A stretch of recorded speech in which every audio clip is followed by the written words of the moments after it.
जीवन परिचय। तो सबसे पहले आप सभी को बता दें कि जो डॉक्टर बाबा साहेब भीमराव अम्बेडकर थे, डॉक्टर बाबा साहेब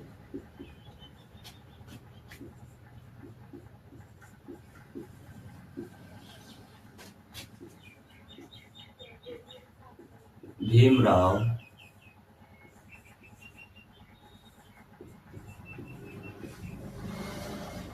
अम्बेडकर। तो जो डॉक्टर बाबा साहेब भीमराव अम्बेडकर थे, इनका जन्म 14 अप्रैल को 1891 ईस्वी को महू मध्य प्रदेश में एक दलित परिवार में हुआ था। और जब इनका जन्म हुआ तो इनका जिस परिवार में जन्म हुआ था, उस परिवार के लोगों को बहुत समाज के लोगों सताया करते थे, यानी जो स्वर्ण वर्गों के लोग आते थे वो बहुत सताते थे।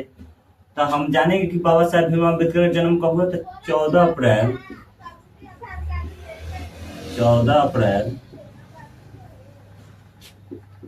1891 में इनका जन्म हुआ।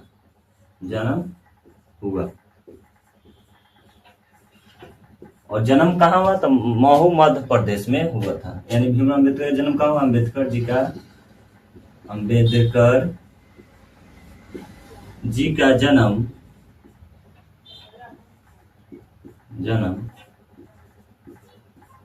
महू मध्य प्रदेश में। कहाँ हुआ था? महू मध्य प्रदेश में हुआ था। और मध्य प्रदेश की राजधानी क्या है? मध्य प्रदेश की राजधानी भोपाल है। कहाँ है? भोपाल। और जो इनके बाबा साहेब भीमराव अम्बेडकर पिताजी थे, तो इनके पिता का नाम रामजी सकपाल था। क्या था? रामजी सकपाल। और इनके जो पिता थे या क्या थे? एक सूबेदार थे। इनके पिताजी एक सूबेदार थे और माता का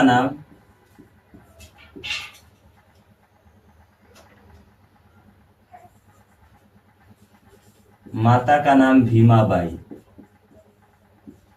और जो इनके माता का नाम क्या था? माता का नाम भीमाबाई था। और बाबा साहेब भीमराव अम्बेडकर की 2 शादी हुई। तो एक शादी हुआ तो उनकी पत्नी थी, जो उनका शादी 14 साल की उम्र में हो गया और उनका निधन हो गया। फिर जब बाबा साहेब भीमराव अम्बेडकर पढ़ने के लिए जाते थे, तो जो इनका तो इस स्कूल में नाम नहीं लिखाता था, क्योंकि यह छोटू जात चाहते थे। और उसके बाद इनके पिताजी अंग्रेज का सूबेदार थे। और सूबेदार क्या होता है? तो सूबेदार का मतलब होता है सैनिक। और उस समय वह अंग्रेज के यहाँ काम करते थे, सेना में थे, जिसके कारण उनके पिताजी सरकारी स्कूल में अंग्रेजों से कहवाकर नाम लिखवा दिए। और वहां से भी जब भीमराव अम्बेडकर पढ़ने जाते थे, तो वहां के जो बच्चा है, वहां के जो शिक्षक होते थे, बहुत भेदभाव करते थे, क्योंकि यह जात के चमार थे। यानी जान जाओ कि चमार कहना तो गलत बात है, लेकिन आप सबको बता देते हैं कि ये किस जात के थे? चमार जात के थे। ठीक। और इनके वजह से लोग इतना घृणा करता था कि इनके जो पानी पिलाने वाला रहता था, गार्ड हम बोल सकते हैं, जब गार्ड नहीं आता था स्कूल, तो इनको प्यासे रहना पड़ता था। और शिक्षक इनको तो क्लास में बैठने का अनुमति भी नहीं दे रहा था और न ही इनका कॉपी चेक कर रहा था। लेकिन इनके अंदर पढ़ने का एक जोश था और वह जुनून था। जब कोई बच्चा क्वेश्चन का आंसर नहीं दे पा रहा था, तब हमारे बाबा साहब जो भीमराव अम्बेडकर थे, वह हर एक क्वेश्चन का आंसर देते थे। यानी पढ़ने में ही बहुत टैलेंटेड थे बचपन से ही। और अब जैसे इन्होंने प्राथमिक स्कूल को पास किया, 5वां पास किया, उसके बाद कहते ना कि एक शिक्षक का कोई जात नहीं होता था। इनके जो एक शिक्षक थे, उनका नाम क्या था? वह शिक्षक एक राजा था। कौन? बड़ौदा नरेश। और जब वहां प्रतियोगिता रखा गया कि जो टेस्ट पास करेगा, एग्जाम को पास करेगा, उसको विदेश भेजा जाएगा पढ़ने के लिए, जिसमें बहुत बच्चे थे। लेकिन भीमराव अम्बेडकर जी ने बहुत कम समय में वह एग्जाम को पास किया और वहां से पैसा लेकर उन्होंने अमेरिका चल गए पढ़ने। और जब अमेरिका से पढ़ कर आए, तो उन्होंने क्योंकि हमारे भारत में ही धर्म, जाति, भेदभाव सब है, लेकिन अदर कंट्री में नहीं है। वहाँ हर एक देश में, हर एक इंसान सम्मान होता है। वहाँ बहुत दुख काटे लेकिन पढ़ाई किए, और वहाँ से डिग्री पढ़ने के बाद जब भारत लौटे, क्योंकि जब कोई पैसा देगा तो उसका सधाना होगा कि नहीं, तो उस पैसा को सधाने के लिए वह ब्रदर नरेश के यहाँ काम करने लगे। लेकिन बहुत दुर्भाग्य की बात है कि जो उस राजा का जो गार्ड हुआ करता था वह भी बाबा साहेब भीमराव अम्बेडकर को फाइल बिक के देता था। अब तुम्हें बताओ, जब उतना पढ़ने के बाद जो इंसान LLB लॉ की तैयारी किया हो, लॉ किया हो, और उसके सामने अगर हम बिकेंगे तो उसको कितना बुरा लगेगा। और बाबा साहेब भीमराव अम्बेडकर एक ऐसे व्यक्ति हैं जिनके पास दुनिया का सबसे ज्यादा डिग्री है, और दुनिया का सबसे ज्यादा पढ़ा लिखा व्यक्ति कौन है? हमारे डॉक्टर बाबा साहेब भीमराव अम्बेडकर जी हैं। इनके पास 3200 डिग्री है, और सबसे खुश नसीब की बात यह है कि हमारे भारत के ही है, और इनके जैसा भारत में कोई पढ़ा लिखा इनसे ज्यादा हाईले नहीं है। उसके बाद जो डॉक्टर बाबा साहेब भीमराव अम्बेडकर थे, वहां से पढ़ने के बाद या भेदभाव होने के कारण जब समझौता हुआ गांधी जी और बाबा साहेब भीमराव अम्बेडकर, जिसे हम लोग पुनः समझौता बोलते हैं, और पुनः समझौता कब हुआ था? पुनः समझौता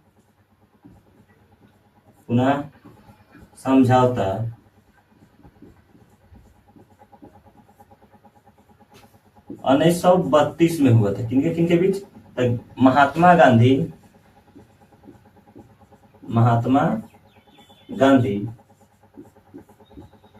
और अंबेडकर जी के बीच। किनके बीच? और अंबेडकर जी के बीच। और आज की दुनिया में अंबेडकर जी के जैसा बनना बहुत मुश्किल काम है। और जब इनका निधन हुआ, डॉक्टर बाबा साहेब भीमराव अम्बेडकर का निधन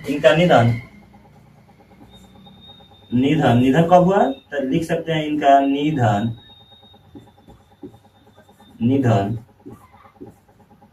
6 दिसंबर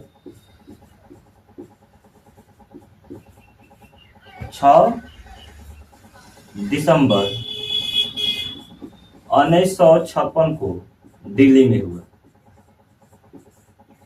ऐसा समझ, यानी बाबा साहेब भीमराव अम्बेडकर का जो निधन हुआ कब हुआ? 6 दिसंबर 1956 को।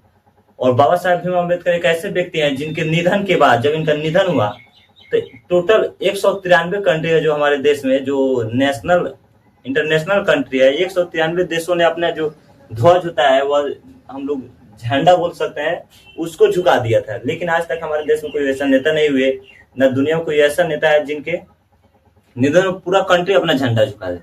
और हमारा दुनिया का देखा जाए तो सबसे खतरनाक देश कौन सा है? उत्तर कोरिया। उत्तर कोरिया में भी